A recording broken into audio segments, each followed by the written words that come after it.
All right, I got a little bit of time in between patients, which never tends to exist here at this office, but I had a great question from, thank you for the question. It was in regards to my treatment planning that I was doing yesterday for my implants that I have coming up within the next week. So her question was, what is a sinus lift? I sometimes forget. I got to be a little more mindful that not everybody understands certain terminology in dentistry. So I'll try to be a little bit more thorough and explain a little bit what a sinus lift entails or what it is. This is my homie, by the way. Shout out to Hyosin. I won this at their, I believe it was their summer symposium over here in San Francisco.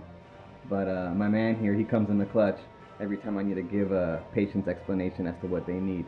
So this here is a maxillary sinus. We all have this anatomical landmark or structure in the base of our base of the skull, or in this case the maxilla. This basically is just an air cavity, but this air cavity has a membrane or a lining.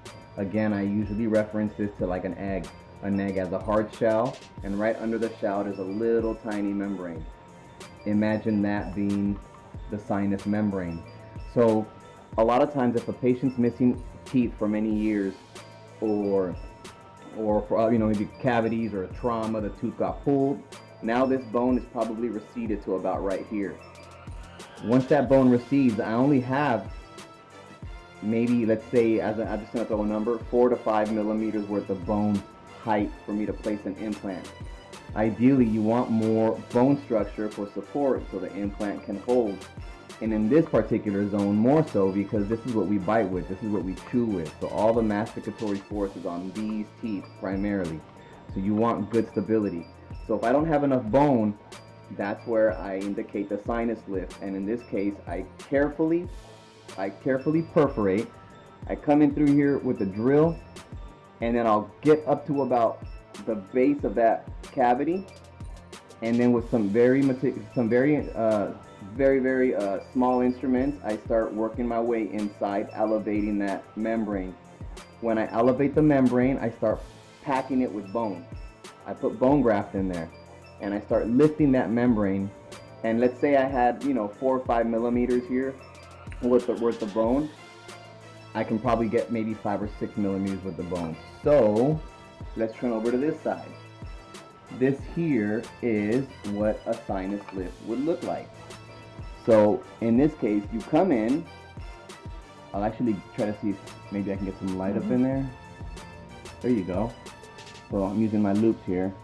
I would come inside here. I'll perforate the sinus cavity, and then I start to elevate the membrane.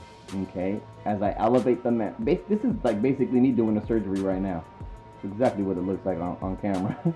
So what I do is I lift, and as I lift, I start packing bone in here, and that bone ultimately keeps the membrane elevated. Once I have this elevated and I have sufficient bone in here, then I can start placing my implant. And if you notice, my homie here, he only has like, let's say 4 millimeters of bone. Okay, now they're probably going to get about good 8 millimeters, even 10 millimeters worth of bone right here. Okay, so these implants are going to be a lot more stable, and the patient's ultimately going to get a better result. So this here is basically what a sinus membrane or a sinus lift would entail. Basically, the elevation of the membrane, pack it with bone, place your implant, and then you wait until the implants are integrated into the bone, and then you can start restoring.